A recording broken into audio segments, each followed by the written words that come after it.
Today has been such a crazy day. It just reminds me that whenever you set a goal, I'm telling you, as soon as you set a goal, it just always seems that something comes up to make it difficult, like some obstacle, something. Just, it could be the littlest thing. Just like as soon as you make like a positive, want to do something positive, something happens that you need to overcome. So I just want to tell you, it happens to the best of us, and to please keep going. It's late. I've been working all day. I said I'm gonna make a video every day, so I said okay. It's 9 p.m. I'm just picking up the camera for the day because I've been working. So just gonna have to make the video in the Home Depot, right?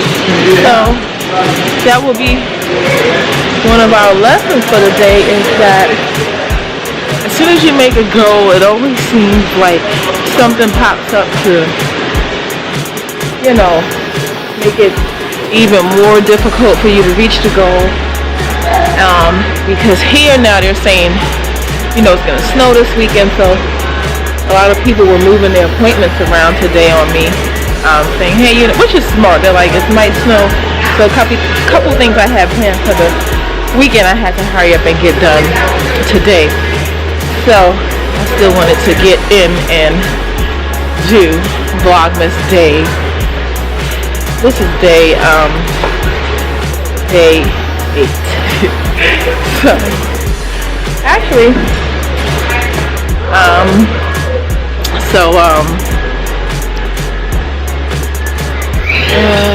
what am I gonna get in here? They have this Martha Stewart collection and stuff. Home Depot done stepped it up, child. They got more than just, ornament, I just need a couple ornaments for the tree. I was thinking to run into like hair warmers, but I said since I'm just in Home Depot, let me see what they have. I'm surprised, like they have like a Martha Stewart collection. This stuff is nice because I need some more ornaments and stuff to put in, so I gotta go find some stuff.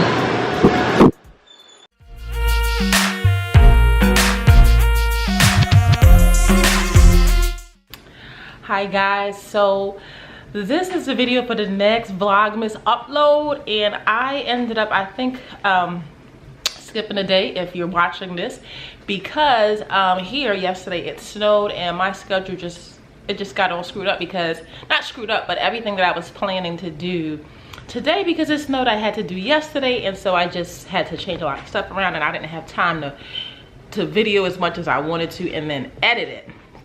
So I tell you, big up to anyone that on YouTube that films and edits the same day, because it is way more work than you think it is, right? So today I wanted to answer the question about how I got started. That's one of the questions that was under one of the last videos. Someone asked me to share how I got started and what I recommend for like a new beginner. So I'm just gonna share like my story. I don't know if this is like the path for everybody to take, but this is what kind of my path was. So I basically started real estate on the side. I had a full-time job. So my background is I was an IT project manager, and I'm in the DC area here. So I used to work on a lot of like government contracts and stuff. Like I installed Google at the FBI. I worked at the Secretary of Defense office. So some really like top projects and stuff. So I was like, really loving my career. It was great. And I started doing real estate on the side. So that would be, if you definitely want to start out in a totally different career or something, like, starting on the side is good. At least I would say it turned out well for me before I started, completely, leaving my job and doing it full time. So what I would say, the benefits to starting on the side is that, like for one, you have a steady paycheck. Number one, okay, because you need that. But also I would say I feel like starting out, don't spend a lot of money at first.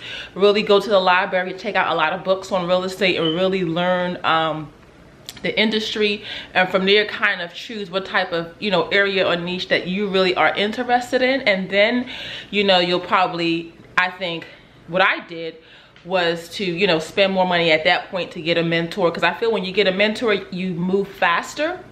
And I really wanted that. I wanted to move fast because I wanted, you know, especially after I started having kids, I wanted the flexibility in my schedule. Even though I had these great jobs, like I didn't have the flexibility in my schedule as I would like. Like I can't really, you know, on a top project at the Pentagon or something say, oh, you know, I'm leaving because like the other day I was the mystery reader at my daughter's school.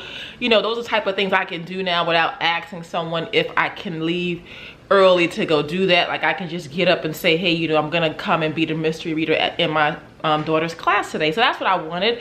More time with my family was like the #1 thing why I was pushing to start doing real estate full time and leave that job, because you know I realized that the more I moved up, actually the more I moved up was the less control I was gonna have over my schedule, because you know you're coming in, you know, you're managing, you got 15 people, 20 people, you got the government to report to. You can't just like the PM cannot just disappear. So the more senior you are, you know, you're kind of held to, you know, going into the office and being there because you have people that you're managing, people that you need to report to. You got to meet with the customer, client, you know, all that stuff. At least that was my, you know, the role that I would have to play to be successful.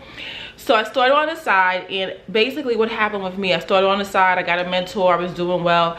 What happened with me was when I had my first daughter, Rachel, I was laid off. She was, I think she was like 6 weeks, if I can remember now. She was like, no, she was 9 weeks, yeah. Because I went back 6 weeks in. And that's a whole nother story about me even having to go back that early when I had her, because I didn't want to go back. And because of the contract I was on, they were like, no, you got to go back, you got to come back. And then I went back and I got laid off. But anyway, I don't want to get too much into that. When I got laid off, I closed a real estate deal like maybe like a week or two, I think, after. And I made 40 grand on that one deal. And that's when I kind of started saying, you know, let me take this more seriously. Let me really, you know, look into like doing it full time and really have like real income coming in, because, you know, I mean, I'll always be able to count on this 6-figure job, right? So that's what I started doing. So I share that with you to say, you know, no matter what industry that you're in now, if you want to start real estate, you know, just start it on the side. Yeah, so I would recommend starting on the side like that of a full-time job, because of the benefit of having consistent income. And just start, like I said, you know, go to the library. The first thing you really need is a lot of education. You know, so that you know what you're doing, you know what you get into, you know what, you know, if what you're expecting is realistic, if this is even something you really want to do, you know what I mean? So the more you learn about it, go out, meet other people that are doing it, you know, go to, at least for real estate, go to meetups, go to meetup.com and Google, you know, real estate groups in your area, start going to the meetings, go to the library, take out books on real estate, and from there, you're really gonna find what areas in real estate you want to work in, because real estate is enormous. There are people that work in real estate, notes, mortgages, loans, if you want to sell, if you want to be a realtor, if you want to be a wholesaler, if you want to buy and flip houses, if you want to buy and hold real estate and rent it out. I mean, it's just so much that you can do. So you really have to learn a lot. So that's what I would do. And the other thing I've done, you know, you want to find low-cost ways to just read a lot. Hey, I had to come back. I had to stop and come back because my memory card was full. So, but what I wanted to end and add to you all is that some of these benefits of starting on the side and what you can find out starting on the side. One, I would say that real estate is something that can be difficult to get into. As far as, you know, having like a consistent income and things like that, because #1, you get paid at the end of the deal. You know, as an investor, as a real estate agent, you get paid at the end of the deal.